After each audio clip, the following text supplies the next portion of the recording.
Boa noite, mais uma vez, gratidão por estarmos aqui juntos, estudando o Livro dos Espíritos. E da segunda parte do Mundo dos Espíritos, ou Mundo dos Espíritos, o capítulo 2, da encarnação dos Espíritos.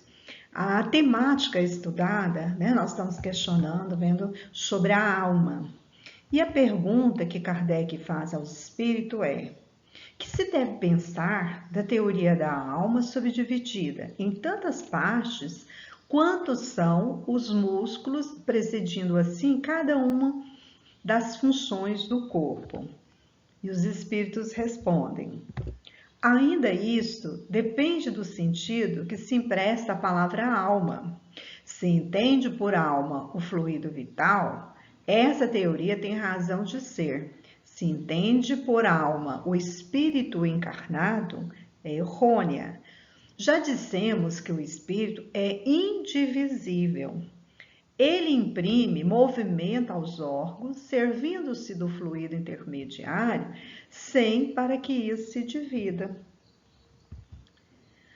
Allan Kardec ainda faz um complemento a essa questão. Entretanto, alguns espíritos deram essa definição e eles respondem: os espíritos ignorantes, eles podem tomar o efeito pela causa. Kardec ainda traz uma complementação a respeito dessa questão.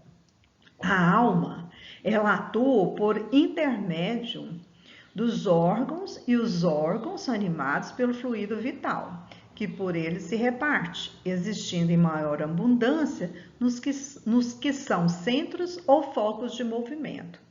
Essa explicação, porém, não procede, desde que considere a alma conduzindo o espírito que habita o corpo durante a vida e deixa por ocasião da morte. Então, para a gente poder entender melhor o que está sendo questionado, qual que é a reflexão, a questão 140, ela vem questionar sobre a alma subdividida, presidindo assim as funções do corpo. E a questão complementar vem dizer por que os espíritos, então, trouxeram essa definição.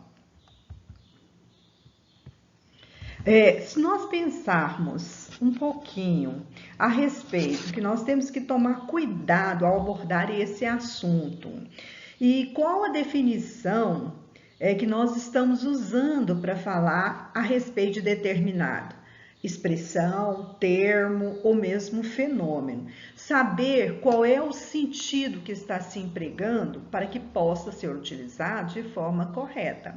Allan Kardec já havia nos avisado a respeito sobre o assunto.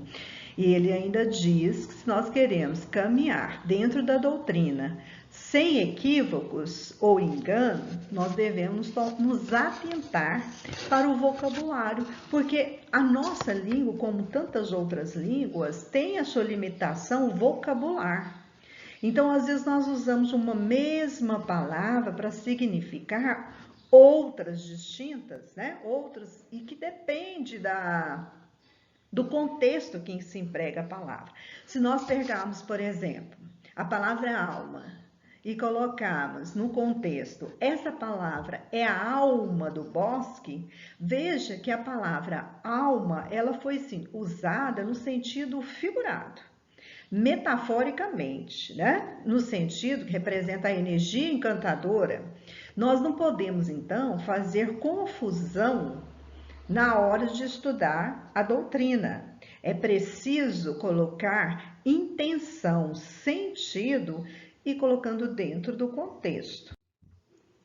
Então, nós vimos que alma e espírito encarnado, e espírito é a alma desencarnada, ou seja, para nós espíritas, a alma é o espírito encarnado, o espírito é a alma desencarnada. Então, para Kardec, pois os dois vocábulos têm o mesmo significado, com diferença apenas do momento, do local, ou seja, do tempo e do espaço.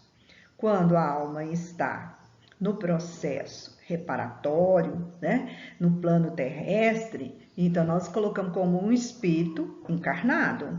E quando a sua missão, a sua provação já terminou, ele deixa esse corpo material, ele passa a ser espírito, ou seja, uma alma desencarnada. Então não se pode confundir também alma com fluido vital. Podemos entender, alma é o ser, ele é individual, é a parte inteligente, consciente do ser, de si mesmo.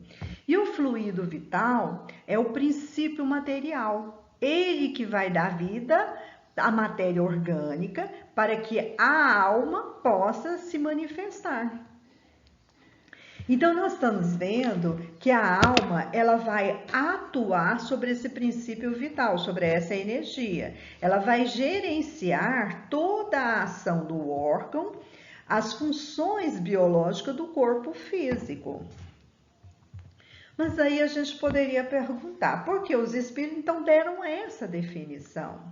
Alguns espíritos, ignorantes ainda, até mesmo pelo seu grau de evolução, moral ou intelectual, eles podem desconhecer essa verdade. O espírito ou a alma, quando está encarnada, que é a mesma coisa, é sempre uma unidade indivisível.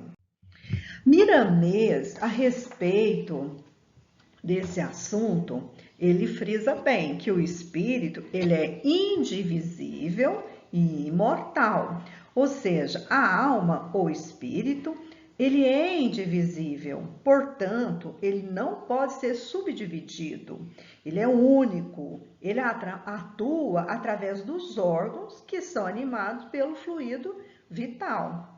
A imortalidade do espírito, ele vem confirmar o amor de Deus por nós, a sua justiça, porque nós temos a oportunidade de reparar os nossos erros, de voltar quantas vezes forem necessárias aos planos reencarnatórios para que possamos evoluir. E isso nos enche de esperança, porque ao nos fortalecer, ao nos mostrar oportunidades de recomeço, de realizar o bem, de nos aperfeiçoar, de querer ser melhor, de evoluir, isso nos traz animação, vontade de querer ser a cada dia um pouquinho melhor. Os antigos videntes, eles achavam que a alma, ela se dividia. Ao ver o espírito tomando algumas formas diferentes, eles propuseram essa teoria da divisibilidade da alma, ou seja, eles tomavam o espírito, o mesmo fluido vital, por espírito. Então, havia uma confusão de conceitos. Mas agora que nós já temos, um certo conhecimento a respeito da função do perispírito e, por conseguinte, do fluido vital que ativa nos homens os órgãos, retiram-se essas dúvidas, Nós passamos a compreender que o espírito, ele é imortal e que a vida, ela pode continuar em toda parte, seja no plano físico, seja no plano espiritual. Há uma certa sequência. Então, cada vez que cresce a inteligência do homem, cada vez que o homem ele se eleva, ou que o espírito se eleva, ele se integra mais na verdade. E a própria ciência ajuda na compreensão das verdades imortais. Então, quanto mais nós desenvolvemos o nosso intelecto, mais desenvolvemos as nossas qualidades morais, mais nós vamos nos aproximando da verdade absoluta. Porque ter o conhecimento, saber agir diante das situações complexas, nos traz conhecimento para poder saber o que é certo, o que é errado, o que é verdade e o que não é.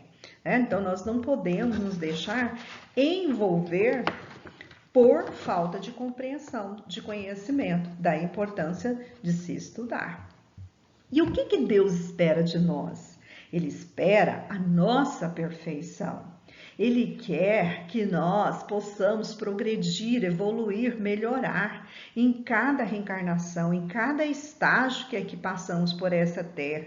E por esse motivo é que ele permite viver várias experiências encarnatórias, não só nesse planeta, mas em planetas diferentes, conforme a necessidade, né? Seja através de missão, seja através de expiação, seja através de prova. O que ele espera de nós é evolução.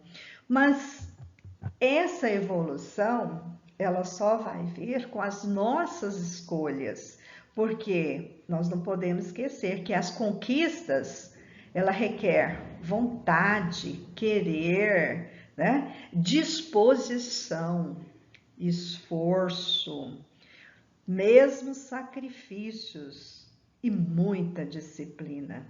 Por isso, há necessidade de evoluirmos, de crescermos, de buscar o conhecimento para que possamos ter consciência das nossas escolhas.